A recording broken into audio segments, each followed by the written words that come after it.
And I think to summarize it, I've got somewhat fitter, but probably not as much as you would think. Honestly, I don't know who the fuck to trust. Is he my friend or my foe? I'm off the exit draw. Yeah, she give me that claim as well. I have been running every day for the last month, and in this video, I'm going to tell you guys what happened. So hello and welcome to this video. You're probably wondering, why have I even done this in the first place? Why have I put myself through this challenge of running every single day with not even a single day's rest? And the simple answer is, it was for charity. I have done the challenge running 62 miles in March for Cancer Research UK. For those of you that know me, pretty much about once every year, I like to do some type of fundraising challenge. In the past, I've done 100 push-ups a day, I believe in May. I think I've done 100 squats in June.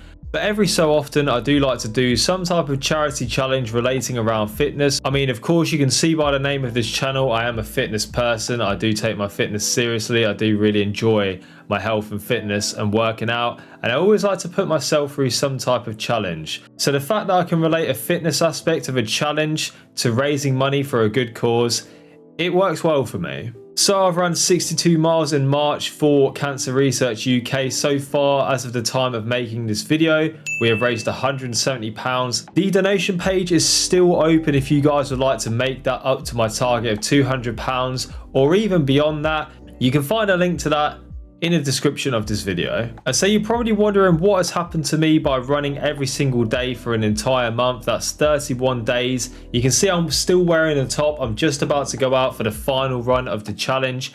And I'm not gonna lie, I cannot wait for it to be over because it's been really hard. I've probably struggled for the past couple of weeks now. Just every day has been a struggle just to get out there and get it done. I mean, I feel like my body is very tired. I feel like I'm just craving a rest from running. My legs need a break. My knees need a break. My joints need a break. I just need a break, okay? I need a break. But it's been a very good challenge. And I mean, some of the questions that might be going through your head right now is, for example, am I any fitter? Am I any better at running? Has it had an effect on other aspects of my life, such as weight loss? And I aim to cover that in this video. So I think the first sort of thing that comes to my mind when I think about this challenge is how my fitness has improved, or if it has improved, you know? After running every single day for a month, am I better at running? Do I feel like it got easier throughout the challenge? Do I feel like I can do more now than I could at the start of this challenge? And I think to summarize it, I've got somewhat fitter, but probably not as much as you would think. You see, the problem is, with all aspects of health and fitness, you need that recovery time in order to grow back stronger than last time.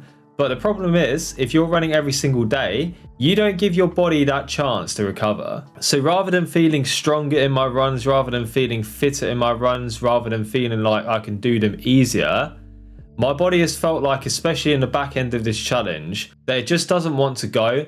And I'm sort of having to force myself in a way to go out for the run. You know, it's not about the fitness anymore for me, especially towards the back end of this challenge. It's more just been the case of I'm putting myself through this thing every single day to help those that have to deal with cancer every single day. So yes, it's been more about the charity and raising money for a good cause than it's been about my health and fitness. However, I did go out for a run yesterday with my friend Dolby, and I did say to him that I feel like I'm able to breathe better during my runs. I feel like my heart is stronger. I feel like my legs have suffered quite a lot, and my joints and my knees and my ankles and all of that lower body stuff has suffered quite a lot. But in terms of my overall heart health, my cardiovascular system, I definitely feel like that's improved.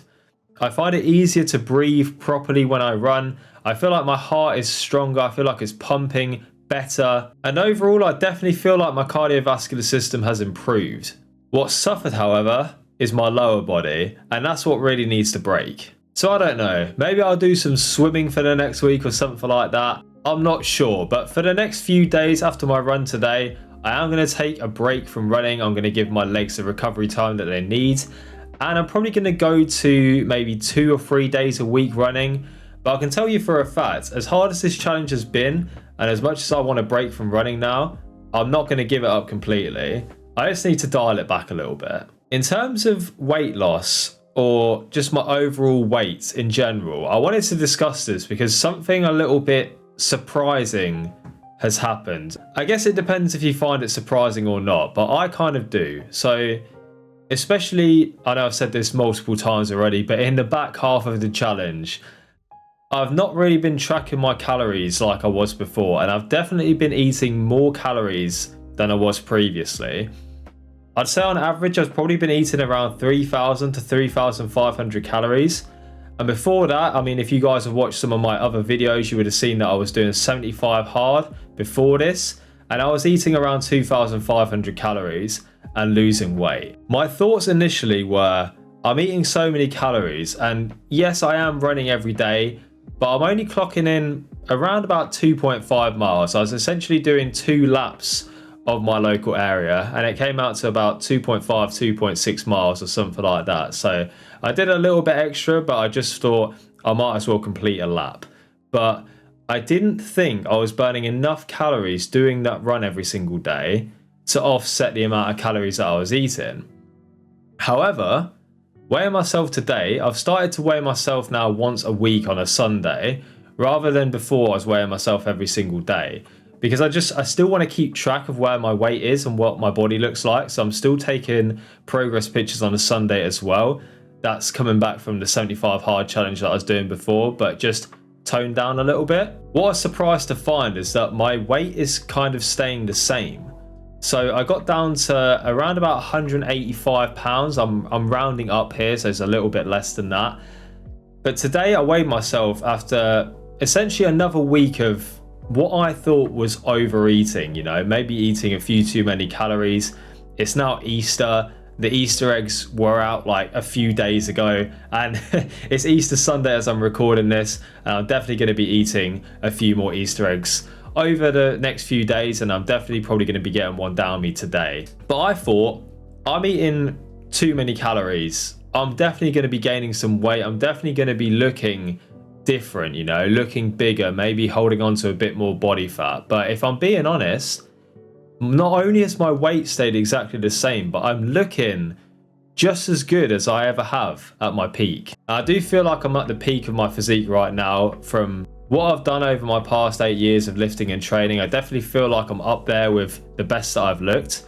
But because I've been running every single day, it's meant that I could essentially get away with eating more calories without actually taking a hit on my weight loss or the way that my physique looks or the amount of body fat that I'm storing. And now this is going to be down to 2 things. Obviously, the first and most obvious thing is that I'm burning these calories every single day from my run. I think we're probably talking about 300, maybe pushing 400 calories per run, something like that. I think typically for me a 5k would be about 400 or 500 calories burned, and this is about half a mile I'm running off of a 5k. So I believe I'm probably burning about 300 to 400 calories per run. So that's obviously tipping the scales in the favor of kind of weight loss or staying the same.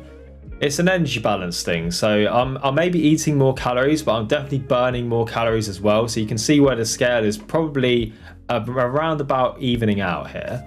That is the first reason that I believe I haven't gained weight. The second reason is because when you do cardio, it lowers the set point of your weight. This is something, if I'm being completely honest with you, that I learned from a man called Greg Doucette. You can find him on YouTube. I'm sure many of you have heard of him before. An ex-IFBB pro, he coaches thousands of people. He's a very credible source, and he preaches about cardio all the time, which I love. But one thing that he says over and over again about cardio is the fact that it lowers your set point for your weight. When we talk about a set point, I think everyone, if they're being honest with themselves, when they step on the scale, they'll sort of know whereabouts they're going to sit in terms of their weight. You know, it's always going to vary by like a few pounds up and down, but you know roughly where you're going to be at without tracking anything when you're just doing your normal day-to-day activities and eating how you want. Say, for example, I think my set point before was maybe somewhere around 215 to 220 pounds. Before I started 75 hard, we're talking about back in October of last year when I wasn't really running or doing any cardio or tracking my calories. But now that I've incorporated running, I feel like my set point's more about 185 pounds. And of course, going for an extended period of time on a cut and continuously doing these good habits have got me to where I am now. and we can't take away anything from that. We can't discredit the calorie deficit that I've been in to get myself to this point. But because my cardio has been so much, I mean, we're talking about 20-25 minutes a day, 7 days a week. We're talking about over 150 minutes of cardio a week, which is the recommended amount of cardio for people to do each week, 150 minutes. Probably something to keep in mind for the future for those of you watching. If you do want to be hitting an optimal amount of cardio, you do want to be aiming for about 150 minutes of that per week. But like I say, cardio is going to lower your set point for your weight, and I feel like because I'm doing cardio every single day and I'm getting my minutes in each week, it has lowered the set point of my weight, meaning that I don't have to now try as hard to stay the same weight that I am currently. And yes, if I want to lose weight, say I want to go down to 180 pounds or below, sorry for those of you that work in kilograms, I've been working in pounds. Don't ask me why. I think it's just more regular feedback. You know, you could either lose, 4.4 pounds or 2 kilos, because there's 2.2 pounds in a kilogram roughly. It just looks better. It's like more regular feedback to see your pounds going down and your kilos. But like I say, if I wanted to go down to 180 and below, I would have to track my calories more meticulously. I would have to set myself a calorie goal. I would have to make sure that I'm not eating over that, despite the fact that I'm running every day. But if I just wanted to stay where I am, doing the running every single day has helped tremendously with that. So that is sort of the main thing that I wanted to talk about with this challenge. Of course, I've remained the same weight. I feel like my cardiovascular system has improved, to summarize the whole thing. And I feel like my legs just need a break, and my joints and my muscles have suffered a little bit through this challenge, but it's only a short period of time. And I always think to myself, those people that suffer with cancer suffer with it every single day. They don't get to take a rest day, and I feel like that's what these challenges are all about. It's about you putting yourself through something every single day, whether you want to or not, to get like a small taster of what those people with cancer have to deal with every single day. They've got to deal with it every single day. They don't get to take a day off if they don't feel good. And that's the reason behind these challenges, is to just give a shout out to those people. It's been an honour to do this challenge for Cancer Research UK, and I hope that the money that I've raised for them can go to good use. So that's what I wanted to say about the challenge, and I just wanted to finish off with a couple of things. First and foremost, I do have a couple of videos on my channel based around running. One of those videos that I think a lot of people could benefit from is, it's titled something like how to go from 0 to 5k. It's essentially teaching people how they can begin running and how you can work your way up to your first 5 km run.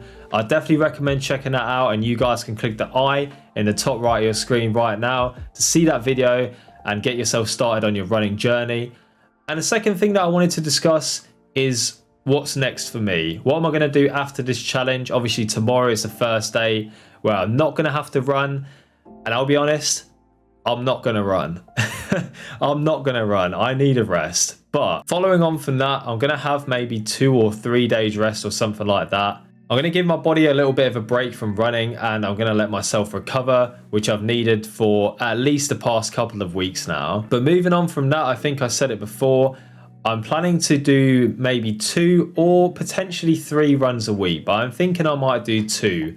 I'm thinking I'm going to do a midweek run where I'll go for more of a long distance, or maybe go travel somewhere nice now that it's getting sunny, go to like a nearby lake or something like that, and just get a nice long run done, maybe 10k. Maybe I'll start pushing it beyond that, because I am thinking about potentially doing a half marathon in the back end of this year.